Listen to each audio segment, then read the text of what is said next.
Magandang umaga po sa inyong lahat. Malugod na pagtanggap sa St. Joseph Parish Gagalangin sa ika-6 ng umagang banal na misa na may liturhiya ngayong araw ng Miyerkules sa ika-6 na linggo ng Pasko ng Pagkabuhay. Tumayo po ang lahat at tayo makiisa sa Eucharistikong pagdiriwang na pamanuan ng ating Kura Paroko, Reverendo Padre Douglas D. Badong. Magpuri kayo sa Panginoong Diyos, lahat ng santinakpan.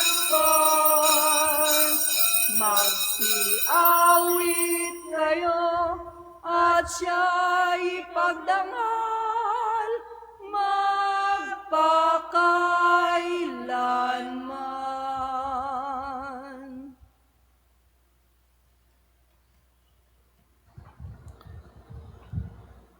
Sa ngalan ng Ama at ng Anak at ng Espiritu Santo, Amen. ang pagpapala ng ating Panginoong Heso Kristo, ang pag-ibig ng Diyos Ama, at ang makikipagkaisa ng Espiritu Santo naway sumainyong lahat. At sumaiyo rin.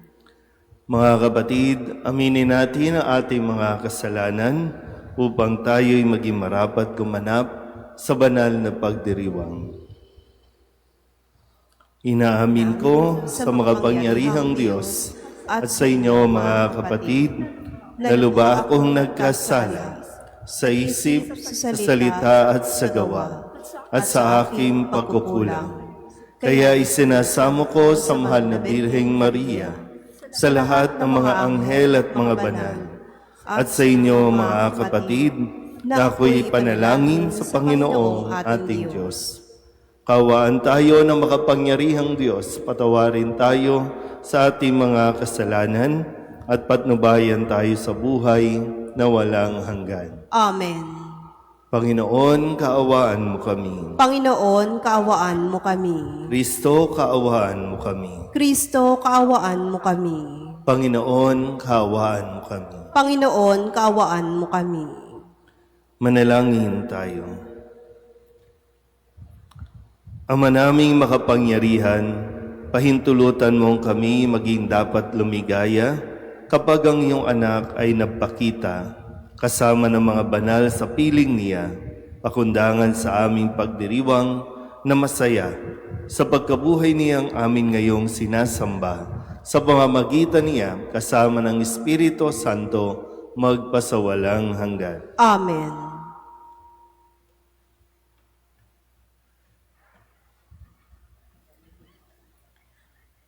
Pagbasa mula sa mga gawa ng mga apostol. Noong mga araw na iyon, ang mga naghatid kay Pablo ay sumama sa kanya hanggang sa Atenas. Pagkatapos, nagbalik sila sa Berea.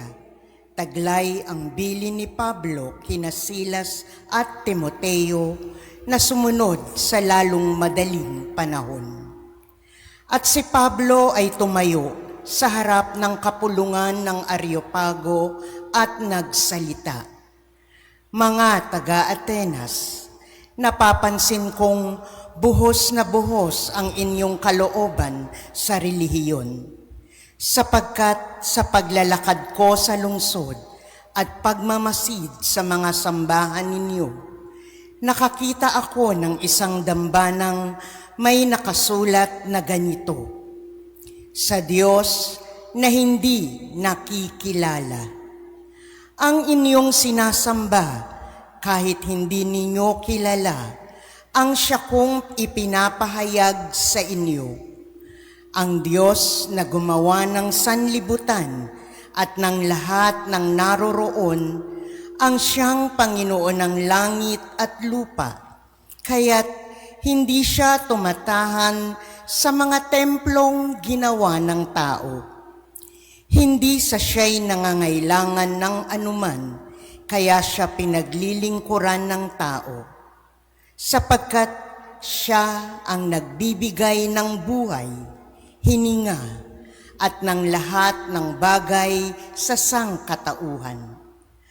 Mula sa isa'y nilikha niya ang lahat ng lahi sa balat ng lupa. Itinakda niya ang kanya-kanyang panahon at hangganan. Ginawa niya ito upang hanapin nila ang Diyos. Baka sakaling sa kanilang pag-aapuhap ay matagpuan siya. Ang totoo, hindi naman siya malayo sa bawat isa sa atin sapagkat hawak niya ang ating buhay, pagkilos at pagkatao. Tulad ng sinabi ng ilan sa inyong mga makata, tayo nga'y mga anak niya. Yamang tayo'y mga anak ng Diyos, huwag nating akalain na siya ay tulad ng larawang ginto, pilak o bato na pawang likha ng isip at kamay ng tao. Mahabang panahong di pinansin ng Diyos ang di pagkakilala sa Kanya ng tao, ngunit ngayoy iniutos niya na magsisi sila't talikdan ang kanilang masamang pamumuhay. Sapagkat itinakda na niya ang araw ng paghuhukom sa sanlibutan at ito'y buong katarungan niyang gagawin sa pamamagitan ng kaniyang hinirang. Pinatunayan niya ito sa lahat nang buhayin niyang muli ang taong iyon. Nang marinig nila ang sinabi ni Pablo tungkol sa muling pagkabuhay, tinuya siya ng ilan, ngunit sinabi naman ng iba, ibig namin kayong mapakinggan uli tungkol dito. At umalis doon si Pablo. May ilang sumama sa kanya at sumampalataya sa Diyos. Kabilang dito si Dionisio na isa sa mga bumubuo ng kapulungan ng Areopago. May sumama ring babaeng nagngangalang Damaris at mga iba pa. Pagkatapos, umalis si Pablo sa Atenas at nagtungo sa Korinto. Ang salita ng Diyos. Salamat sa Diyos. Ang kadakilaan ng Diyos sa lupa't langit ay lubos. Ang kadakilaan ng Diyos sa lupa't langit ay lubos. Purihin ng Diyos nitong kalangitan. Kayo sa itaas, siya'y papurihan. Ang lahat ng anghel magpurit magdiwang, kasama ang hukbo, roong karamihan. Ang kadakilaan ng Diyos sa lupa't langit ay lubos. Pupurihin siya lahat ng tao, hari at prinsipe, lahat ng pangulo, babait lalaki, mga kabataan, matatandang tao't kaliit-liitan. Ang kadakilaan ng Diyos sa lupa't langit ay lubos. Sa ngalan ng poon, lahat ay magpuri. Ang kaniyang pangalay, pinakamaigi. Sa langit at lupay, walang kasimbuti. Ang kadakilaan ng Diyos sa lupa't langit ay lubos. Siyang nagpalakas sa sariling bansa, kaya't pinupuri ng piniling madla. Ang bayang Israel, mahal niyang lubha. Ang kadakilaan ng Diyos sa lupa't langit ay lubos. Hallelujah. Hallelujah.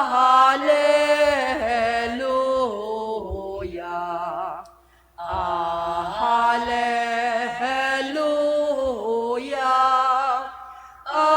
Hallelujah. Hihilingin ko sa Ama, Espiritu'y isugo niya, upang sumainyo tuwina. Hallelujah.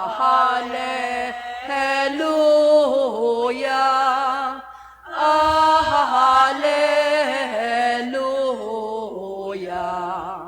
Hallelujah.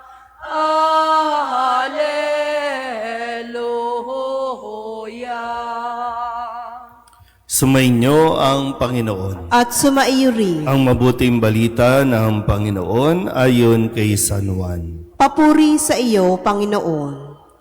Noong panahong iyon, sinabi ni Jesus sa kanyang mga alagad, "Marami pa akong sasabihin sa inyo, ngunit hindi pa ninyo kayang unawain ngayon. Pagdating ng Espiritu ng katotohanan, tutulungan niya kayo upang maunawaan ninyo ang buong katotohanan.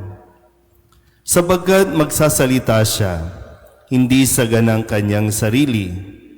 Sasabihin niya sa inyo ang kanyang narinig at ipapahayag ang mga bagay na darating.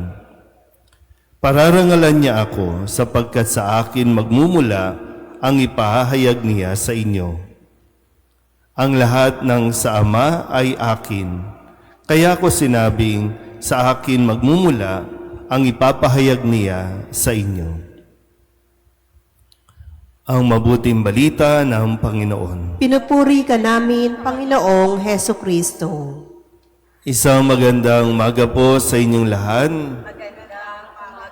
Ngayon po ay Huwebes sa ika-6 na linggo ng Pasko ng Pagkabuhay at ang ating pong liturhiya sa mga susunod pang mga araw ay paghahanda o inihahanda tayo para sa pag-akyat ni Jesus sa langit na siyang ating ipagdiriwang sa darating na linggo. Kung kaya't ang mga mensahe na ating naririnig mula sa Ebanghelyo ay mga habilin at pamana o paalala ni Jesus sa kanyang mga alagad para nang sa ganon ay mas maging handa sila sa kanilang mga haharapin kapag oras na sila naman ang gaganap ng mga misyon at responsibilidad na ipapasa sa kanila. Bagamat naiintindihan ni Jesus na ang isipan ng mga tao ay limitado dahil nga mas kadalasan ang napapairal ng tao ay emosyon, kaya mas nagiging mahirap para sa tao ang unawain ang mga sitwasyon. Alin ba ang mas madalas na nagagamit natin o pinapairal? Kaya nga dalawa, mayroon tayong IQ at mayroon din tayong EQ, yung emotional at yung intellectual. So pareho ito na tinatouch o binabanggit ni Jesus. Kasi kailangan hindi lang basta talino, kailangan meron ka ding pandama. Hindi lang naman puro pandama, kailangan nag-iisip ka rin. Kaya nga diba sabi niya, pag alis niya, bagamat hindi niya pa ito mauunawaan ngayon, pero may darating ang Espiritu Santo para maunawaan ninyo ang lahat tungkol sa katotohanan. Kaya diba sa karanasan natin, kapag mayroong umaalis, kapag mayroon ng namamayapa, diba kumbaga ang pinakamalakas sa atin ay yung damdamin natin na nasaktan ka, nalungkot ka, o kung ano pa mga talagang minsan negative emotion. At hindi kaya nga nasasabi natin, bakit sa akin? Bakit siya pa ang kailangan mawala?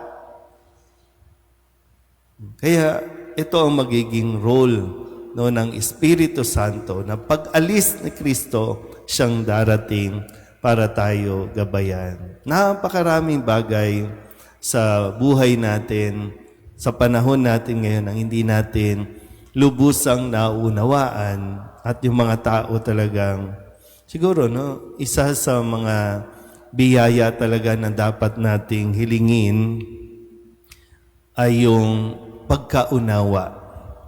Diba, isa yan sa mga biyaya ng Espiritu Santo, yung understanding, yung pagkaunawa. Sabihin nyo nga po, pagkaunawa. Kailangan talaga natin ito. Nung kakagabi, nanonood po ako ng mga documentary no, yung mga sitwasyon, no, ng ating mga kababayan. Sabi ko, ano ba nangyayari? No? Mayroong mga lugar tayo, mga tao din naman, kapwa Pilipino, iba nasa bundok, walang maayos na daanan, walang eskwelahan, mga teachers, talagang ilang ilog ang tatawirin, marating lang yung eskwelahan doon sa kabundukan, maturuan lang yung mga bata.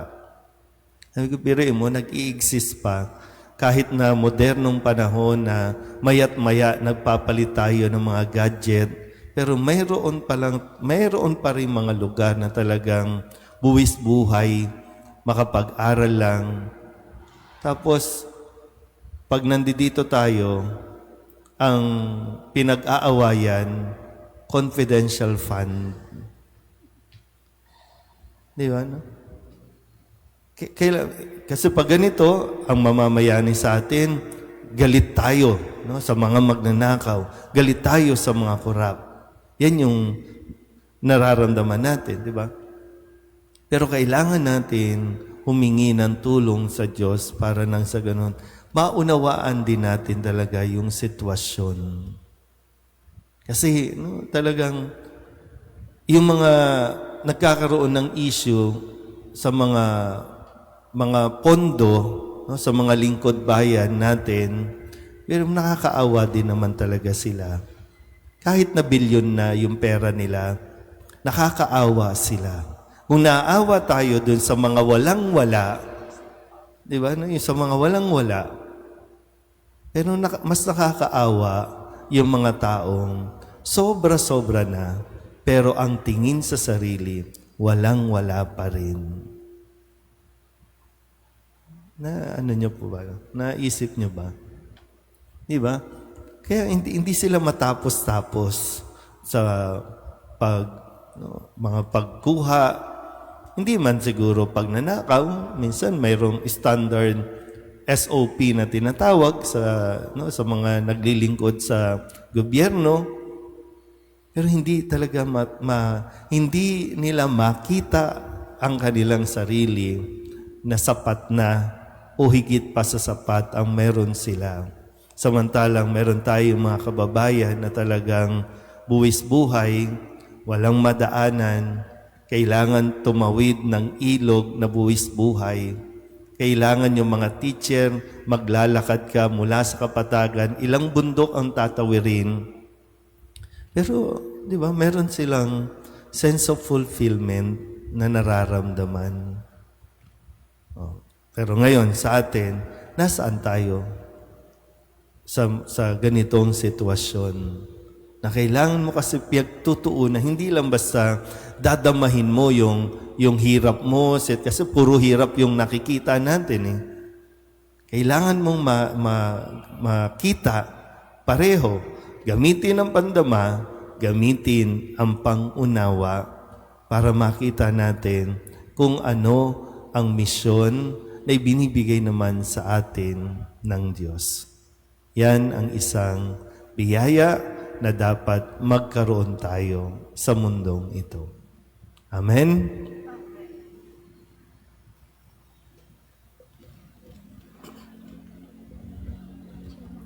Hindi tayo iniwang ulila ng ating Amang nasa langit, bagkos ipinadala niya sa atin ang kanyang banal na Espiritu. Sambitin natin ang ating sama-samang panalangin sa kapangyarihan ng Espiritu ng katotohanan. Ang ating pong itutugon, Panginoon, dinggin mo ang aming panalangin. Panginoon, dinggin mo ang aming panalangin.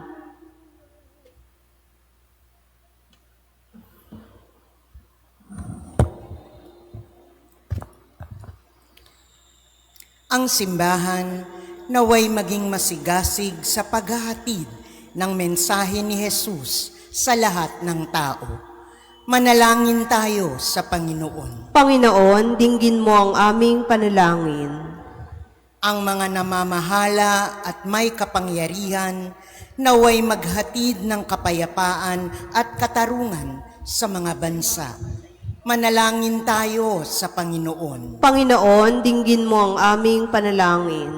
ang mga hinahamak, mga itinakwil o mga walang nagmamahal sa ating lipunan, naway makaranas sa kanilang buhay ng pangangalaga ng Diyos sa pamamagitan ng ating mabubuting gawa. Manalangin tayo sa Panginoon. Panginoon, dinggin mo ang aming panalangin. Ang mga may sakit at nagdurusa, naway makakita at makadama ng mapagmahal na presensya ng Diyos. Manalangin tayo sa Panginoon. Panginoon, dinggin mo ang aming panalangin. Ang mga namayapa, naway muling buhayin alang-alang sa muling pagkabuhay ng Panginoon. Manalangin tayo sa Panginoon. Panginoon, dinggin mo ang aming panalangin. Idulog din natin sa Panginoon ang ating mga personal na kahilingan at mga panalangin para sa ating mga pamilya, kasama din ang mga kahilingan ng mga nanonood sa online. Lahat ng mga misang pasasalamat, special na intensyon, agarang paggaling ng mga may sakit, at ang lahat ng mga kaluluwa na inihiling na ipagdasal sa misang ito.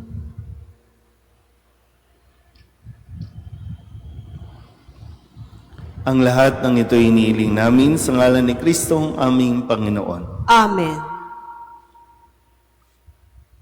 Aming dalangin, iyong pagpapala sa iyong hapag, aming inihanda ahang alak na ito na nagbibigay lakas.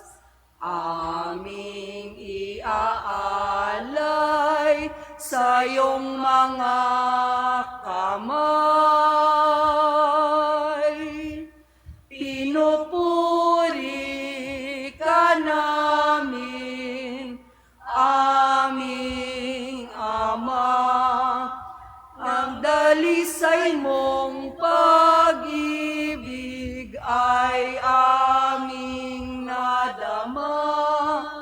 Pinupuri ka namin, aming Ama. Naway pagpalain sa biyayang dalaw.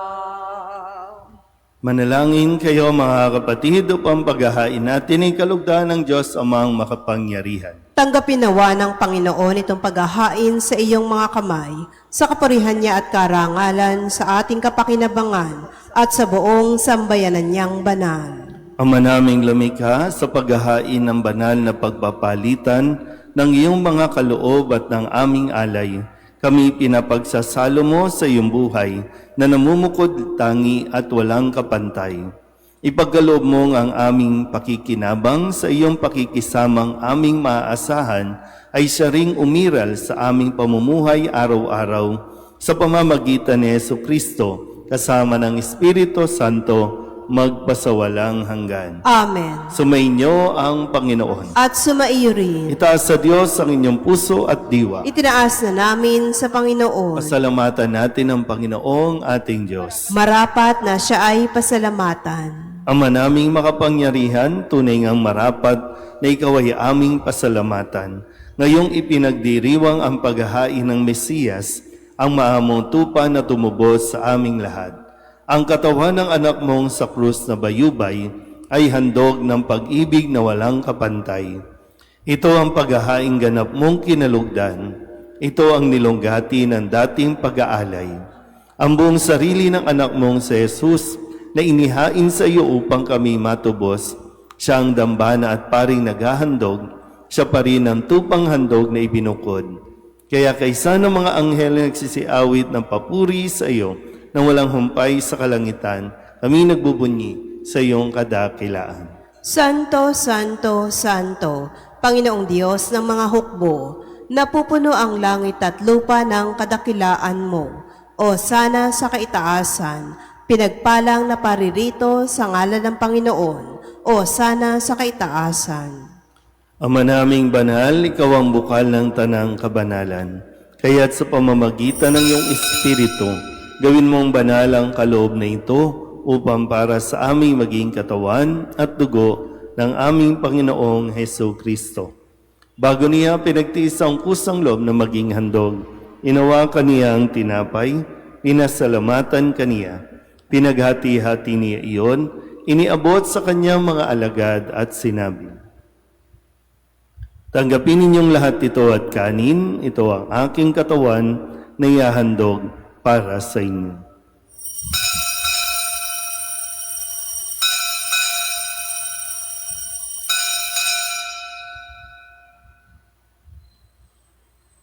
Hindi naman nang matapos ang hapunan, inawakan niya ang kalis, muli kaniyang pinasalamatan. Iniabot niya ang kalis sa kanyang mga alagad at sinabi, "Tanggapin ninyong lahat ito at inumin. Ito ang kalis ng aking dugo, ng bago at walang hanggang tipan.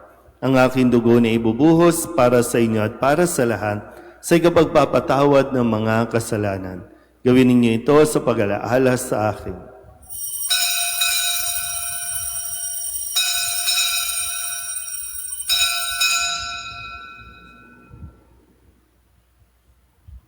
Ibagbunyi natin ang misteryo ng pananampalataya. Si Kristo'y namatay, si Kristo'y nabuhay, si Kristo'y babalik sa wakas ng panahon. Ama, ginagawa namin ngayon ang pag-alaala sa pagkamatay at muling pagkabuhay ng iyong anak, kaya't iniaalay namin sa iyo ang tinapay na nagbibigay buhay at ang kalis na nagkakaloob ng kaligtasan. Kami nagpapasalamat dahil kami iyong minarapat na tumayo sa harap mo para maglingkod sa iyo. Isinasamo namin kami magsasalo-salo sa katawan at dugo ni Kristo ay mabuklod sa pagkakaisa sa pamamagitan ng Espiritu Santo. Ama, lingapin mo ang iyong simbahang laganap sa buong daigdig. Puspusin mo kami sa pag-ibig kaysa ni Leon na aming Papa at ni Jose na aming Obispo at ng Tanang Kaparian. Alalahanin mo si Maynita na tinawag mo mula sa daigdig na ito. Nung siya'y binyagan, siya'y nakaisa ni Kristo sa pagkamatay. Ngayong siya'y pumanaw, naway makaisa siya ni Kristo sa pagkabuhay. Alalahanin mo rin ang mga kapatid naming nahimlay na may pag-asang sila'y muling mabubuhay. Gayon din ang lahat ng mga pumanaw. Kawaan mo sila at patuloyin sa iyong kaliwanagan. Kawaan mo at paghindapating kaming lahat na makasalo sa iyong buhay na walang wakas. Kaysa ng mahal na Birheng Maria na Ina ng Diyos, ng kabiyak ng puso niyang si San Jose, kaysa ng mga apostol at ng lahat ng mga banal na namuhay dito sa daigdig ng kalugod-lugod sa iyo, may pagdiwang nawa namin ang pagpupuri sa ikararangal mo sa pamamagitan ng iyong anak na aming Panginoong Heso Kristo. Sa pamamagitan ni Kristo, kasama niya at sa Kanya, ang lahat ng parangal at papuri ay sa iyo, Diyos Amang makapangyarihan, kasama ng Espiritu Santo, magpasawalang hanggan. Amen, amen, amen.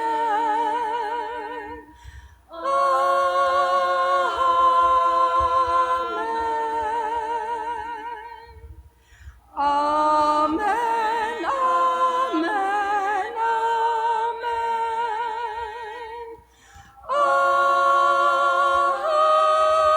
amen. Sa tagubilin ng mga nakagagaling na utos at turo ni Jesus sa Panginoon natin at Diyos, ipahayag natin ng lakas loob. Ama namin, sumasalangit ka, sambahin ang ngalan mo, mapasa amin ang kaharian mo, sundin ang loob mo dito sa lupa para nang sa langit. Bigyan mo kami ngayon ng aming kakanin sa araw-araw at patawarin mo kami sa aming mga sala para nang pagpapatawad namin sa nagkakasala sa amin at huwag mo kaming ipahintulot sa tukso at iadya mo kami sa lahat ng masama.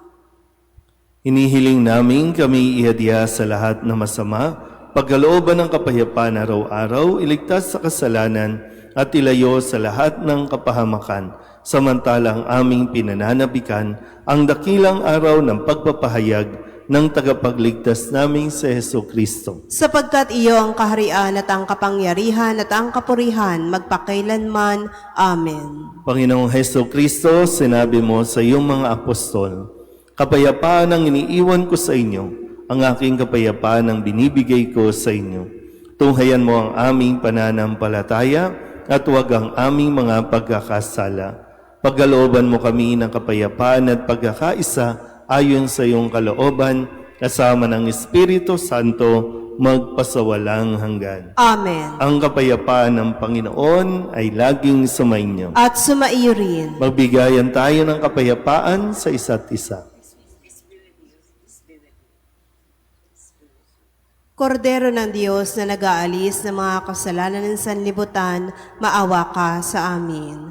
Kordero ng Diyos na nag-aalis ng mga kasalanan ng sanlibutan, maawa ka sa amin. Kordero ng Diyos na nag-aalis ng mga kasalanan ng sanlibutan, ipagkaloob mo sa amin ang kapayapaan. Ito ang kordero ng Diyos. Ito ang nag-aalis ng kasalanan ng sanlibutan. Mapalad ang mga inaanyayahan sa kanyang piging. Panginoon, hindi ako karapat-dapat na magpatuloy sa iyo, ngunit sa isang salita mo lamang ay gagaling na ako.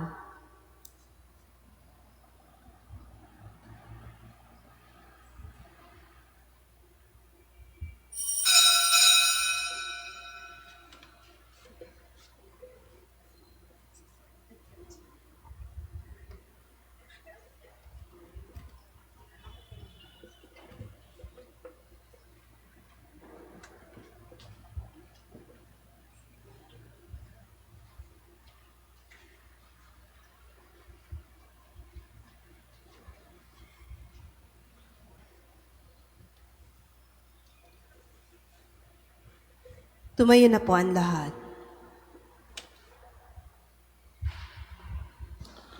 Manalangin tayo. Ama naming mapagmahal, manatili kang kapiling ng iyong sambayanan na ngayon pinapakinabang mo sa iyong sariling buhay at gawin mong kami pasulong na makahakbang mula sa dati naming pagkamakasalanan patungo sa pagbabagong nagdudulot ng iyong kabutihan. Sa pamamagitan ni Jesucristo kasama ng Espiritu Santo, magpasawalang hanggan. Amen. Atin pong gaganapin ngayon ang pag-aalay ng bulaklak sa mahal na Birhen. Hail Mary, full of grace, the Lord is with you. Blessed are you among women, and blessed is the fruit of your womb, Jesus.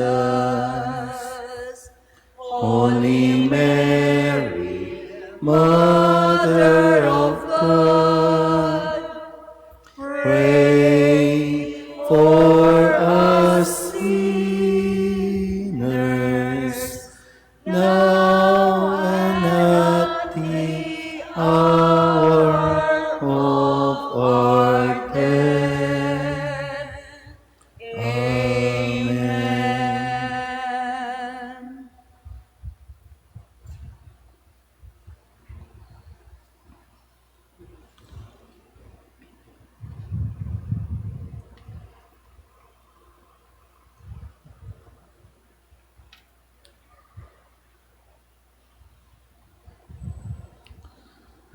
Sumainyo ang Panginoon. At sumaiyo rin. At pagpalain kayo ng makapangyarihang Diyos, Ama at Anak at Espiritu Santo. Amen. Tapos ang banal na misa, humayo tayo sa kapayapaan ni Kristo. Salamat sa Diyos. Magandang umaga po.